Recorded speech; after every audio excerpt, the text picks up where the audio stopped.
huwezi ukatenganisha maendeleo ya kiuchumi na matumizi bora ya ardhi. Na Mheshimiwa Spika, ukiangalia hata katika vitabu vya Mungu, urithi pekee ambao alipewa Ibrahimu ilikuwa ni ardhi. Sasa kama Mungu anazungumzia ardhi, kwa sisi binadamu it has to be true kwamba msingi wa sisi ili tuendelee kama taifa ni lazima tuwe na matumizi bora ya ardhi. Pamoja na baba wa taifa kuzungumzia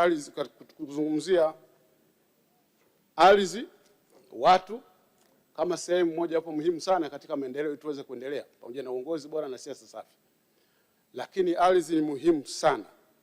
Sasa Mheshimiwa Naibu Spika, kama nilivyosema, yapo mambo ambayo yamefanyika mazuri sana na lazima tu acknowledge, kwa sababu tusipo acknowledge kwamba kitu ambacho kimefanyika, kwa wale wakongwe mnajua, ukirudi miaka 10-20 iliyopita ilikuwa ardhi ni matatizo tu, lakini kuna mambo mazuri sana ambayo yanafanyika.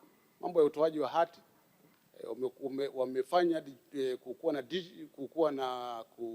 kuwa na mfumo sahihi wa utoaji wa hati miliki, na sisi ambao pengine humu waheshimiwa wabunge tuna experience hiyo kwamba unaweza kutaka hati yako ndani ya siku kadhaa umeshapata, na wengine ndani ya juma moja umeshapata. Kwa hiyo ni maendeleo ambayo kwa kweli Mheshimiwa Naibu Spika, ni vizuri tukawapa hongera wenzetu wa Wizara ya Ardhi kwamba kuna kazi inafanyika, lakini ni kweli kwamba bado tunahitaji nguvu zaidi. Amezungumza mwenzangu, tuna migogoro. Mimi Mheshimiwa Spika, natoka katika eneo la wafugaji na kilimo, na ile kamati ya mawaziri walipokuja walifika maeneo ya kwetu ya Bariadi na waliweza kuzungumza na wananchi, na kuna mambo fulani ambayo wameyafanya, najua watarudi tena. Kwa hiyo tuna acknowledge kwa hilo, lakini ni kweli kwamba katika taifa letu tuna migogoro, na sehemu kubwa kama alivyosema mwenzangu, 70% ya migogoro ni kwamba hatujakuwa na mpango sahihi au mpango bora wa matumizi ya ardhi.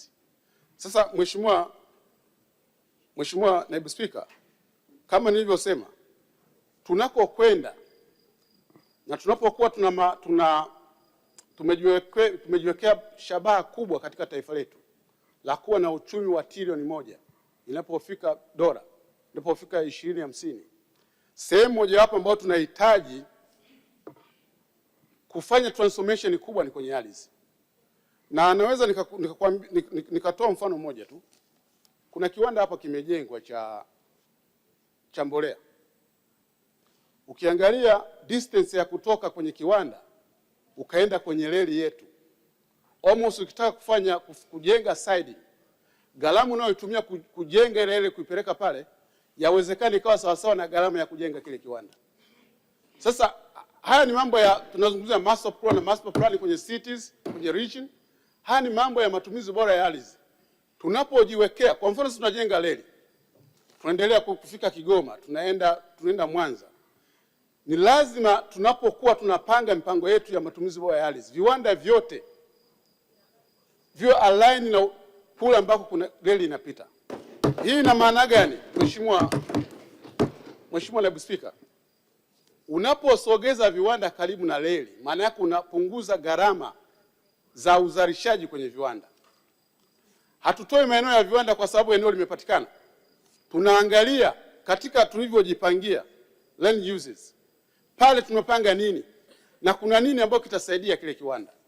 Kongani tunapoanzisha za viwanda lazima zifuate reli, lazima zifuate barabara zetu. Hiyo ndio maana ya matumizi bora ya ardhi.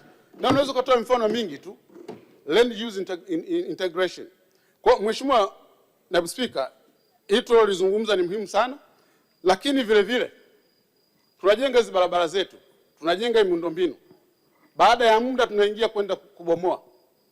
Inaumiza, especially watu ambao tulibahatika kupata nafasi ya kusimamia kwamba kubomoa nyumba ya mtu. Lakini ni kwa sababu hatuna matumizi bora ya ardhi. Watu kujua kwamba hapa unatakiwa mpaka wako ni hapa na kitu kingine kinaanzia hapa. Kwa hiyo Mheshimiwa Naibu Spika, nitaka nilizungumza hilo katika hali ya upimaji. Tuna vijiji 12,333 kwa mwenzangu alivyozungumza. Tuna vijiji sasa tumeshapima 4,000+. Nafikiri Mheshimiwa Naibu Spika, Sielewi kama tatizo ni fedha au tatizo ni utashi au tatizo ni nini. Nafikiri Mheshimiwa Waziri atakapokuja anapokuwa na wind up ile hotuba yake atazungumza. Kwa sababu kama ni fedha katika jambo hili, Mheshimiwa Naibu Spika, naamini kwamba tuhitaji mapesa mengi kama ya kujenga Nyerere hydropower au bwawa Nyerere au kujenga SGR. Lakini jambo la ardhi sio tu ni swala la kupata ownership, lina implication mpaka maisha ya watu. Wakulima, wafugaji wanauana. Kwa sio swala ambalo tunaweza tukasema kwamba eti hatuna budget. Ni lazima serikali ije, na mimi mna mpango, lakini tuanze kujiwekea utaratibu kama alivyosema mwenyekiti wa kamati. Kama tutajiwekea mpango wa miaka 5, jambo hili tulimalize. Halipendezi katika taifa, lakini vile vile linaturudisha nyuma. Lakini kama nilivyosema, transformation haiwezi ikatokea nje ya watu na ardhi. Maana yake ni kwamba kama hatufanyi transformation kwenye ardhi, tunazuia mambo mengine kuendelea. Kwa upande wa ardhi ni muhimu sana tukaliona katika jicho hilo.